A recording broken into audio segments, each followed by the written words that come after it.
Finally Iran और Israel के दरमियान सीज फायर हो गया। अब किसने क्या खोया क्या पाया, और इसमें एक ऐसी भी कंट्री थी जिसने अपना सब कुछ ही खो दिया, उसका नाम था इंडिया। उस पर मैं आता हूं बाद में। बहरहाल ईरान और इजराइल ने सीज फायर होने के बाद दोनों ने एक दूसरे पे बम मारे, और ईरान ने भी अपना बता दिया कि मैंने भी आखिरी दफा कहाँ बम मारा है, बड़ी तबाही हुई है। और इजराइल ने भी सुबह के टाइम तेहरान के अंदर एयर स्ट्राइक्स करी है। हालांकि उसके बाद डोनाल्ड ट्रंप ने आके ये बोला कि दोनों आपस में क्या कर रहे, गाली भी बकी। लेकिन अब इसमें क्या खोया और क्या पाया, और इसके अंदर कतर अगर कल खुदा ना खास्ता अगर जवाब दे देता तो ईरान की इस टाइम हालत या उसकी औकात ये है कि टूटी हुई दीवार को एक झटका और दो। मतलब एक हल्की सी किक पड़नी थी ISIS के नाम की या AQ अलकायदा के नाम की, ईरान पूरा कोलैप्स हो जाता। लेकिन अलकायदा ने अपना कतर ने इस चीज पर कंट्रोल करा, क्योंकि आपको पता है कतर के हाथ में ये वो प्रोक्सीज है कि ये दुनिया में वेस्टर्न वर्ल्ड हो या ये एशियन हो या सब कॉन्टिनेंट हो या मिडिल ईस्ट हो, कहीं भी उसने कुछ करना हो, सिर्फ ये दाइश को या ISIS को एक्टिव करे, वो तबाही मचा देगी। जैसा कि आपने पिछले 10-12 साल में देखा होगा, शाम, सीरिया, इराक, बगदाद में यहाँ पे क्या हुआ। इसके अंदर कुर्दिश भी पिसे, इसके अंदर क्रिश्चियन भी पिसे, इसके अंदर एक शिया कम्युनिटी थी वो भी पिसी। लेकिन इसमें फायदा कुछ भी नहीं हुआ, सिर्फ आग हुई और गरीब मरते चला गया और बुरी तरह मरते चला गया। लेकिन इस जंग में मतलब इजरायली मीडिया ये बोल रहा है कि हमने बहुत सारे गोल अचीव करे। ये बात तो हकीकत है कि ईरान का जो नुकसान है वो इजराइल के मुकाबले में बहुत ज्यादा हुआ है। भाई देखो, इजराइल का सिर्फ इंफ्रास्ट्रक्चर जो है वो एक तरह का आप बोल सकते हो कि तबाह हुआ है, और इसमें कैजुअलिटीज भी अगर आप नोट करो तो ईरान की साइड पे ज्यादा। ये ऐसे ही मामला था जैसे इंडिया को भागना पड़ा। इंडिया को क्यों भागना पड़ा था पाकिस्तान की जंग से? फॉर एग्जाम्पल, एक घर है उसमें 100 बंदे और एक घर है उसमें 10 बंदे, दोनों ने एक दूसरे पे मिसाइल चलाया। अब आप मुझे बताओ किसमें लोग ज्यादा मरेंगे? जाहिर सी बात है 100 बंदे में। तो इंडिया को पता था कि वहां से जो मिसाइल आ रहे वो हमारे एरिया जो है वो बहुत ज्यादा पॉपुलेशन के मुकाबले में बहुत ज्यादा है, कहीं भी बम गिरेगा हमारे यहाँ ज्यादा कैजुअलिटीज होगी, इसको भागना पड़ा। इसी तरह ईरान को भी नुकसान इसी वजह से ज्यादा हुआ। एक तो ईरान की आबादी ज्यादा, ऊपर से ईरान बड़ा बहुत है। देखो इजराइल बहुत छोटा था, लेकिन एक चीज इसमें मतलब साबित हो गई कि यूएस का वेपन और वेस्टर्न वेपन एकदम नकारा नल्ला है चाइना के सामने। चाइना वर्सेस यूएस से सिर्फ पाकिस्तान और इंडिया के वॉर में सामने नहीं आया, अब ईरान और इजराइल के वॉर में भी चाइना और यूएस से आमने सामने आ गया। और एक मतलब लंडभग जो थे हिंदू और वेस्टर्न वर्ल्ड एक प्रोपेगेंडा करता था, भाई इसका आयरन डोम सिस्टम, भाई इसका ये, भाई इसका वो, मिसाइल यहाँ से पहले फट जाएगा, वो हो जाएगा, ये हो जाएगा, क़यामत आ जाएगी। क्या हुआ? खुदा पाड़ निकला चूहा। तेल अवीव शहर के अंदर तबाही मचा दी, हाइफा पोर्ट तबाह कर दिया, पोर्ट भी अपने सिक्योर नहीं कर पाए। सही है भाई, ये लोग अपने पोर्ट भी। तो वेस्टर्न जो वेपन था उसका जलालत हुई थी 50% किधर? इंडिया पाकिस्तान के वॉर में, जो इंडिया की तबाही मची। सही है भाई, सारे इनके एयरबेसिस उड़े, इनके जो रशिया का वेपन था वो भी जलील हुआ। वेस्टर्न से आप ये राफेल उठा लो, ये जलील हुआ, और 6 जहाज जो थे राफेल इंक्लूडेड वो हुए। तो चाइना जो था इस पिछले मई से लेके अब तक भाई चाइना का वेपन, या मैं बोलता हूँ ऊपर वाला जो है वो अब चाइना का दौर लाना चाह रहा है, क्योंकि हर 100 साल बाद एक सुपर पावर चेंज होने के करीब आती है या चेंज हो जाती है। ये मैं आपको इस वर्ल्ड का नहीं बता रहा, इस्लामिक वर्ल्ड से भी चला आ रहा है कि एक टाइम आता है रिजिम चेंज होती है। लेकिन इजराइल ने जो गोल लेके आया था उसके अंदर गोल तो अचीव नहीं करा। रिजिम चेंज बेसिकली यूएस से और इजराइल का एक मेन गोल था, ये रिजिम चेंज नहीं हुई। लेकिन उन्होंने पहले दिन जिस तरह मतलब आप नोट करो, हाई प्रोफाइल लोगों की किलिंग करी, टॉप रिजिम के बंदे, करीबी बंदे मार दिए, मिलिट्री के और हर तरह के मतलब उन्होंने बंदे मार दिए। उनके मीडिया आउटलेट पर बम गिराया जो लाइव ब्रॉडकास्ट में आया, उनके पुलिस हेडक्वार्टर, उनके IRCG जो उनका इदारा है उसके ऊपर बम गिराया। तो उनके हेडक्वार्टर पे बम गिराने का मतलब ये नहीं होता कि उनके अंदर लोग रह रहे, वो तो पहले ही खाली हो जाते हैं। सामने वाले को बताना होता है कि मेरी पहुंच यहाँ तक है। जैसे पाकिस्तान ने एयर बेसिस पे हमला करा, इसका मतलब ये नहीं होता कि हमारी जिंदगी भर कोई जहाज नहीं उड़ेगा, ओ भाई फिर रिपेयर होगे फिर जहाज उड़ाओगे। ये बताना होता है कि उसकी पहुंच कहां तक है। पाकिस्तान ने गुजरात तक ड्रोन लेके गया, दिल्ली में ड्रोन उड़े 10 मई को, ये बताया कि भाई ये हमारे मिनटों का काम है, तू यूं पीस जाएगा। दोनों पार्टियां एक दूसरे को मतलब जवाब दे रही थी। लेकिन इसके अंदर अगर आप नोट करोगे तो इजराइल का नुकसान ऐसे हुआ कि उसकी इज्जत तार तार हुई। उसने इनडायरेक्टली यूएसए को इन्वॉल्व करा के बोला सीज फायर करवाओ। ये उसी तरह का था जिस तरह मोदी एंड में अपना वेस्टर्न वेपन और यूएसए का वेपन फ्लॉप होते हुए देखने के बाद मोदी ने ट्रंप को आगे करा था। इसी तरह इन्होंने B2 बॉम्बर का इस्तेमाल करा, सब कुछ करा, लेकिन क्या हुआ? आज कौन है 100% इस चीज की गारंटी देता है कि ईरान के पास न्यूक्लियर यूरेनियम नहीं है? कोई भी गारंटी नहीं दे रहा। इसका मतलब आपने जो करोड़ों अरबों मिलियंस डॉलर का आपने जो वो मामला करा, बम गिराया, महंगा तरीन, दुनिया का महंगा तरीन बम गिराया, क्या हुआ? कुछ भी नहीं हुआ। रिजीम वही बैठी हुई है। सही है भाई, टॉप कमांडर मारे गए, वो फिर रिप्लेस हो जाएगी। आर्मी में तो यही होता है कि आपकी रिप्लेसमेंट पहले की तैयार हुई होती है। तो ले दे के इस 12 दिन की फाइट का जो एंड हुआ है वो दोनों ने एक दूसरे को बम मार के आखिरी में करा। अब इसमें कुछ लोग बोल रहे थे कि यार कतर और ये इतनी जगहों पे जो बम चलाया है इसका जवाब क्यों नहीं दिया? भाई ईरान इस टाइम इस कंडीशन में कि सिर्फ IS कोई अगर कतर एक्टिव कर दे, मैं बोलता हूं ईरान खत्म हो जाएगा, बिल्कुल फिन्नार हो जाएगा, मतलब मैप से मिट जाएगा, कोई और रिजीम आ जाएगी।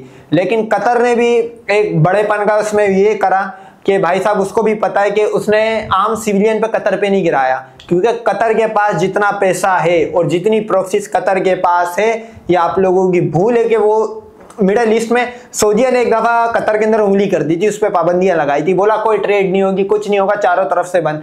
कतर ने जब वो टाइम खींच लिया ना, तो कतर क्यों, तो ये ईरान जैसी तो 16-17 कंट्रियां और नाश्ते में खा जाए कतरी लोग, बड़े मगरूर टाइप के अमीर खबीर लोग होते। लेकिन ईरान का ये कहना है कि हमने पहले मतलब उनको बता दिया था कि कतर की जो बेस है उस पर हम हमला करने जा रहे हैं, अगर आपके कतर के कोई लोकल नेशनल लोग हैं आप उनको साइड पे कर लो, जो कि सबने कर लिए। अमेरिका भी सब कुछ निकाल के लेके सिर्फ एक बेस पे बम गिराया है। यानी कि ईरान ने जाते जाते अपनी सिर्फ फेस सेविंग करी है भाई। नुकसान तो ठीक ठाक किस्म का ईरान का हुआ है, ये बात तो हकीकत है। इजराइल का भी बहुत हुआ है। इजराइल तो देखो इतना सा है, वो टोटल फंडेड है, उसका अपना कुछ भी नहीं है, उसका भी अच्छा खासा हुआ है। उनके लोगों की चीखें और यहूदियों की चीखें जब निकल रही थी और यहूदी 12 दिन तक शेल्टरों के अंदर रहे, इससे बड़ी कामयाबी और क्या हो सकती है? ईरान ने भी अपने कुछ मार्क टिक करे।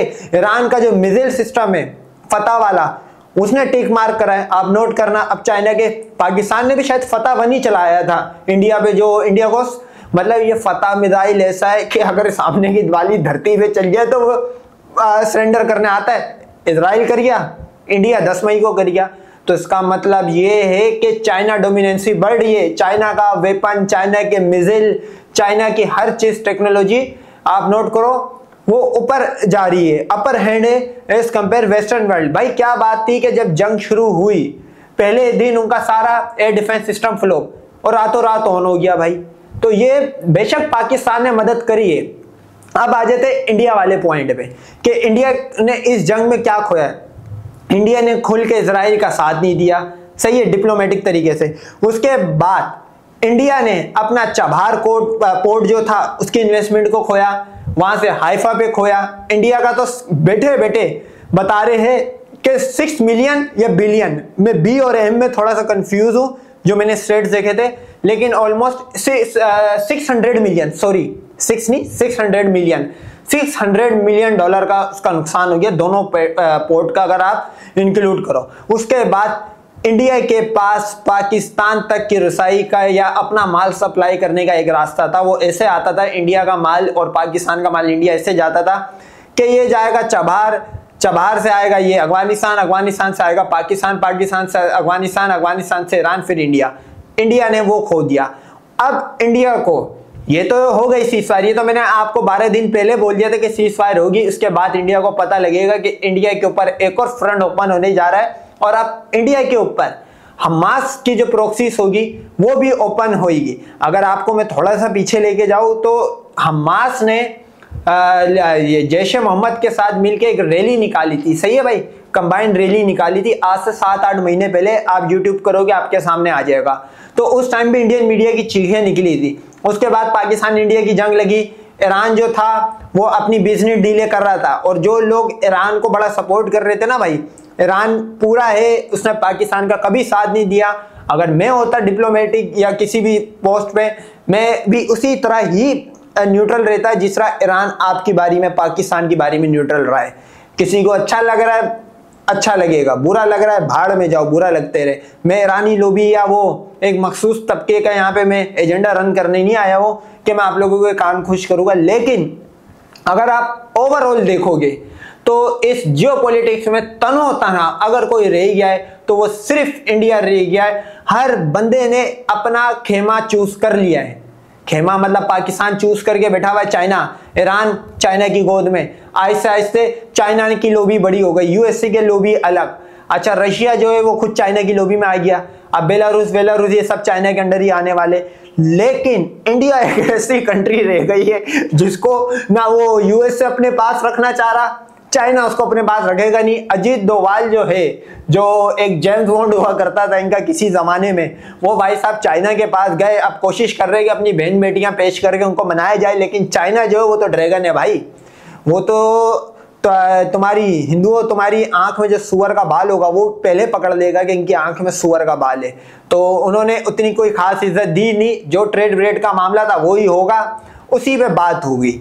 हाँ, ये हो सकता है चाइना चैनल के थ्रू वो पाकिस्तान को बोले कि यार अपना एयर स्पेस ओपन करो, क्योंकि पाकिस्तान ने ये जो भी जंग लगी हुई थी पर्शियन गल्फ में और आगे मिडिल ईस्ट में जो एयर स्पेस बंद हुए, पाकिस्तान और अफगानिस्तान ने अंधा नोट छापा है भाई।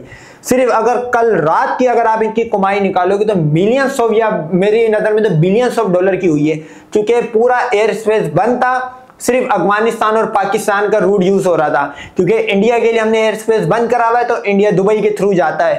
तो अब इंडिया के लिए वो एयर स्पेस बंद हो गया। जब दुबई ने रात को एयर स्पेस बंद करा तो अब इंडिया तो फंस गया। इंडिया को तो बहुत लंबा रूट लेके, मतलब इंडिया को अगर 1000 का टिकट है तो वो कल के दिन बेचना पड़ा होगा 20 से 30 हजार में, क्योंकि इतना लंबा रूट। उसके बाद इनके लोगों की ख्वारी वो अलग। और अब बहुत जल्द आप देखोगे पाकिस्तान इंडिया की जंग, मतलब एक तरह की ध्याने लगी हुई है। मतलब एक जंग खत्म होती है फिर दूसरी जंग पे आ जाओ। इस चक्कर में जो रशिया और यूक्रेन का वॉर है ना, वो लो प्रोफाइल होते जा रहा है, क्योंकि इसका कोई रिजल्ट अब निकल के दे नहीं रहा भाई।